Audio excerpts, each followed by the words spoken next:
Good morning मेरे प्यारे बउआ लोग, कैसे हैं आप लोग? ठीक है ना? तो मैं आपके भले भैया आपको अपने इस यूट्यूब चैनल पे स्वागत करता हूं बउआ हो। तो बउआ हो, आप लोग एक बात बताइए, क्या आप लोग मन लगा के पढ़ाई कर रहे हैं? आप बताइए सच्ची सच्ची, क्या आप लोग मन लगा के पढ़ाई कर रहे हैं? तो चलिए, इस पढ़ाई के घड़ी को जब आप इतना मेहनत कर ही रहे हैं, है ना, तो चलिए हम इसको और थोड़ा सा बेहतरीन और आसान बनाते हैं बउआ हो। तो चलिए बउआ हो, आज हम लोग सीखने वाले हैं क्या? ऑक्सफोर्ड करेंट इंग्लिश ट्रांसलेशन, जिसमें हम लोग सीख रहे हैं use of am, is and are के बारे में। तो देखिए बउआ हो, एक्सरसाइज आज हम लोग 7 देखेंगे। एक्सरसाइज आज हम लोग कौन सा देखेंगे? 7। तो एक्सरसाइज 7 देखने से पहले बउआ हो, एक्सरसाइज 7 को बनाने का नियम थोड़ा सा जान लेते हैं कि किस तरह का सेंटेंस इसमें आएगा और कैसे हम इसको बनाएंगे। तो देखिए बउआ हो, इसका बनाने का नियम क्या कहता है कि अगर एडजेक्टिव के बाद, एडजेक्टिव तो आप जानबे करते हैं कि जो नाउन या प्रोनाउन की विशेषता को बताता है तो उसको हम लोग क्या बोलते हैं? एडजेक्टिव बोलते हैं। तो कहता है एडजेक्टिव के बाद होता है, होती है, होते हैं, रहता है, रहती है, रहते हैं, लगता है, लगती है, लगते हैं, है ना, इत्यादि लगा हुआ रहे बउआ हो, तो इसको हम लोग बनाते हैं इज एम आर के द्वारा, है ना। अगर एडजेक्टिव के बाद होता है, होती है, होते हैं, रहता है, रहती है, रहते हैं, लगता है, लगती है, लगते हैं, इत्यादि लगा हुआ रहे तो इसको हम लोग बनाते हैं बउआ हो इज एम आर के द्वारा। आया समझ में? तो देखिए इसका, है ना, एग्जाम्पल के द्वारा हम लोग सेंटेंस बनाते हैं, है ना। तो कहता है कि चीनी मीठी होती है, चीनी मीठी रहती है, चीनी मीठी लगती है, कि तीनों का, है ना, ट्रांसलेशन एक ही बनेगा। तो बनेगा क्या? Sugar is sweet, sugar is sweet, है ना। तो इसमें स्वीट क्या है बउआ हो? एडजेक्टिव है ना। शुगर हमारा सब्जेक्ट है, इज हमारा ऑक्सिलरी वर्ब है। तो चलिए हो बउआ हो, अब हम लोग चलते हैं एक्सरसाइज 7 की ओर। एक्सरसाइज 7 की ओर चलते हैं बउआ हो, 7 की ओर। तो कहता है साधु दयालु होते हैं, साधु दयालु होते हैं। तो क्या बनाएंगे? जब होते हैं रहेगा ना है बउआ हो, जब होते हैं रहेगा तो मान लीजिएगा कि शुरू वाला जो सब्जेक्ट है वह प्लूरल होता है ना। एक ट्रिक बता रहे हैं आपको, है ना, पहचानने का नियम बता रहे हैं कि अगर अंत में होते हैं लगा हुआ रहे तो शुरू वाला सब्जेक्ट को हम लोग प्लूरल मान लेंगे। अगर होता है, होती है रहेगा तो शुरू वाला सब्जेक्ट को हम लोग सिंगुलर मान के चलेंगे। खरा समझ में? तो चलिए बगो, तो कहता है साधु दयालु होते हैं तो सेंट्स आर काइंड। यहाँ देखिए प्लूरल मान लिए हैं, तो प्लूरल मान लिया तो सेंट के क्या होगा? सेंट्स। सेंट के साथ क्या लगाएंगे? आर। उसके बाद काइंड, दयालु को क्या हो गया? काइंड। कहता है गाय नेक होती है, तो देखिए होती है आ गया तो सब्जेक्ट को हम लोग क्या मानेंगे? सिंगुलर। तो सिंगुलर मानेंगे तो क्या लिखेंगे? The cow. द काऊ के साथ क्या लगाते हैं? इज। उसके बाद नेक के हो गया? जेंडर, है ना। कहता अगला बिल्ली फुर्तीली होती है, बिल्ली फुर्तीली होती है, तो होती है तो सब्जेक्ट को क्या मानेंगे हम लोग? सिंगुलर मानेंगे। तो सिंगुलर मानेंगे तो लिखेंगे क्या? The cat. द कैट के साथ लगाएंगे इज।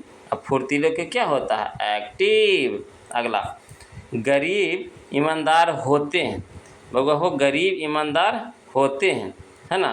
तो देखिएगा बउआ हो, अगर एडजेक्टिव के पहले, अगर एडजेक्टिव के पहले, है ना, पुअर क्या है? एडजेक्टिव है। अगर एडजेक्टिव के पहले द लगा देते हैं, है ना, तो यह प्लूरल नाउन बन जाता है। क्या बन जाता है?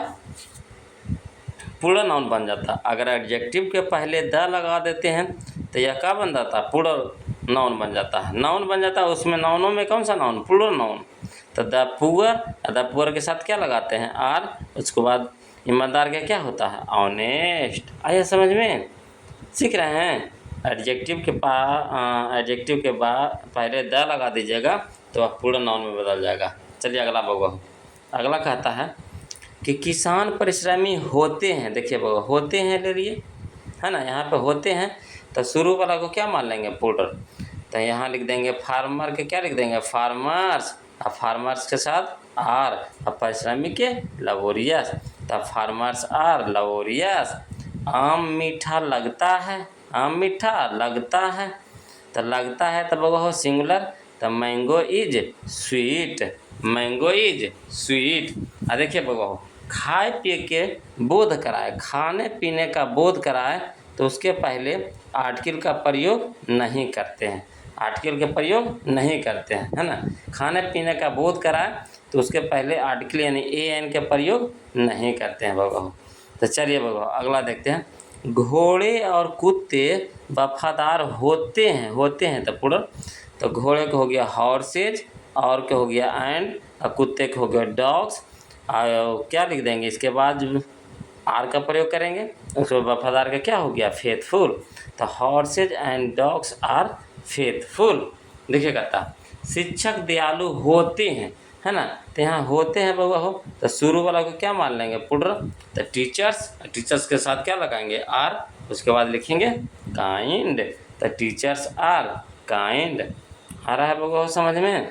अगर कहीं दिक्कत नज़र आए तो प्लीज़ बउआ हो कमेंट कीजिए, है ना। मैं आपके बड़े भैया हूँ, कोशिश करूँगा कि आपको कहीं भी दिक्कत ना होने दूँ। तो प्लीज़ बउआ हो अगर कहीं भी दिक्कत नज़र आए आपको तो प्लीज़, है ना, क्या कीजिएगा कमेंट कीजिएगा, तो हम उसको कोशिश करेंगे आपको समझाने का प्रयास करेंगे बउआ हो। तो कहता है कोयला काला होता है, अगला कहता है कोयला काला होता है, तो कोयला का क्या मीनिंग होता है बउआ, कोल, और कोल के साथ लगाते हैं इज, और काला का क्या हो गया ब्लैक, तो कोल इज ब्लैक। चलिए बउआ अगला देखते हैं हम लोग। अगला कहता है चीनी मीठी होती है, चीनी मीठी होती है, तो शुगर इज स्वीट। पानी ठंडा होता है ना, तो वाटर इज कोल्ड। देखिए बउआ यहाँ पे होता है होती है नज़र आ रहा है ना, तो कहिएगा ऐसा यहाँ पे द नहीं लगाएंगे, तो नहीं लगाएंगे, कहा कि जिसको हम लोग नहीं गिनेंगे बउआ हो तो उसके पहले आर्टिकल का प्रयोग नहीं करते हैं। तो यहाँ शुगर को गिनेंगे, बताइए आप ही, वाटर को गिनिएगा, आइस को गिनिएगा, नहीं ना गिनिएगा, तो इसके पहले आर्टिकल का प्रयोग यानी ए एन के प्रयोग, ए एन द के प्रयोग नहीं करते हैं। चलिए कहता है बउआ बर्फ़ ठंडी होती है, तो क्या लिखेंगे आइस इज कोल्ड। कहता है आग गर्म होती है, आग गर्म होती है, तो फायर इज हॉट, द नहीं लगाइएगा बउआ। अगला कहता है सांप डरावना होता है, देखिए सांप को आराम से गिनेंगे, गिनेंगे कि नहीं, तो गिनेंगे तो सिंगुलर मान के चलेंगे, तो लिखेंगे द स्नेक, और द स्नेक के साथ क्या लगाएंगे इज, उसके बाद डरावना का होता है फियरफुल, तो द स्नेक इज फियरफुल। अगला है बउआ चलिए अगला कहता है कि भारतीय किसान मेहनती होते हैं, भारतीय किसान मेहनती होते हैं तो पूरा ले लीजिएगा सब्जेक्ट को, तो इंडियन फार्मर्स, इंडियन फार्मर्स, और उसके साथ क्या लगाएंगे आर, मेहनती के लबोरियस, तो इंडियन फार्मर्स आर लबोरियस। मनुष्य मरणशील होता है, मनुष्य मरणशील होता है, तो man is mortar, man is mortar, है ना। अगर बउआ हो मरणशील का बोध करा दे, मरणशील का बोध करा दे, तो धरती पे जितना भी सजीव वस्तुएं हैं सब क्या है मरणशील है ना, सब मरणशील है। तो उसके पहले आर्टिकल का प्रयोग बउआ हम लोग नहीं करते हैं, आर्टिकल का प्रयोग नहीं करिएगा, यानी ए एन द का प्रयोग नहीं करिएगा बउआ, है ना, नहीं तो गलत हो जाएगा सेंटेंस। अगला कहता है सिंह मजबूत होता है, सिंह मजबूत होता है, तो क्या लिखेंगे lion is, the lion is strong, Singh मजबूत होता है, द लॉयन इज स्ट्रॉन्ग। बच्चे नटखट होते हैं, बच्चे नटखट होते हैं, तो क्या लिखेंगे children are naughty, children are naughty. अगला है बउआ हो, है ना, माँ दयालु होती है, माँ दयालु होती है, तो माँ दयालु होती है, तो अगर सभ्य माँ का बोध कराए, सभ्य माँ का बोध कराए तो वहाँ पे लगाएंगे बउआ हो द मदर, है ना। अगर सभी माँ का बोध कराए तो द मदर लगाएंगे, है ना। अगर लिखेंगे अपनी माँ के बारे में बोला जाए, अपनी माँ के यानी अपनी माँ के बारे में बोला जाए, मदर के बारे में बोला जाए, तो वहाँ पे द का प्रयोग नहीं करेंगे बउआ हो। एक चीज़ देखिए, अच्छा चीज़ बताएं कि नहीं हम आपको, अगर सभ्य माँ का बोध कराए, पूरी जितना भी धरती पे माँ है सबकी माँ का बोध कराया जाए, तो वहाँ पे मदर के पहले हम द लगा सकते हैं। तो ये आपको सेंटेंस से पता चलेगा कि द लगाना है कि नहीं लगाना है। अगला है कि अगर अपना माँ का बोध करा है ना, माँ दयालु है ना, तो वहाँ पे अपना माँ का बोध कराए तो द का प्रयोग नहीं करेंगे। और उसके बाद बनाएंगे हम लोग इज काइंड। दयालु को क्या होता है? काइंड। तो लिखेंगे mother is kind, mother is kind. अगला है बच्चे सीधे होते हैं, बच्चे सीधे होते हैं। तब बच्चे के क्या होता है बगो? चिल्ड्रेन। और चिल्ड्रेन के साथ क्या लगाते हैं? आर। उसके बाद सीधे के क्या हो गया? सिंपल। कह रहा चांदनी रात ठंडी होती है, चांदनी रात ठंडी होती है। तो चांदनी रात के मीनिंग ही होता है बगो ए मून लिट नाइट, ए मून लिट नाइट। चांदनी रात का मीनिंग है ना, ए मून लिट नाइट। और इसके साथ लगाएंगे क्या? इज। उसके बाद कोल्ड। तो a moonlit night is cold. सूर्य गर्म होता है, सूर्य गर्म होता है। तो the sun is hot, the sun is hot. जो दुनिया में एगो है बउआ हो, जो दुनिया में एगो है, तो उसके पहले क्या प्रयोग करते हैं? द का प्रयोग करते हैं। ठीक है, तो चलिए आगे चलते हैं बउआ हो। आगे में हमारा ख़त्म हो गया बउआ हो। तो आज के लिए वीडियो इतना ही, फिर मिलते हैं बउआ हो ब्रेक के बाद। और जो बउआ हो है ना वीडियो को लाइक नहीं किए हैं तो जाने वक्त प्लीज़ वीडियो को लाइक कर दीजिए बउआ हो। और जो अभी चैनल को सब्सक्राइब नहीं किए हैं तो बउआ हो चैनल को क्या कर लीजिए? सब्सक्राइब कर लीजिए। तो फिर बउआ मिलते हैं हम लोग अगले वीडियो में। तब तक के लिए जय हिंद बउआ हो।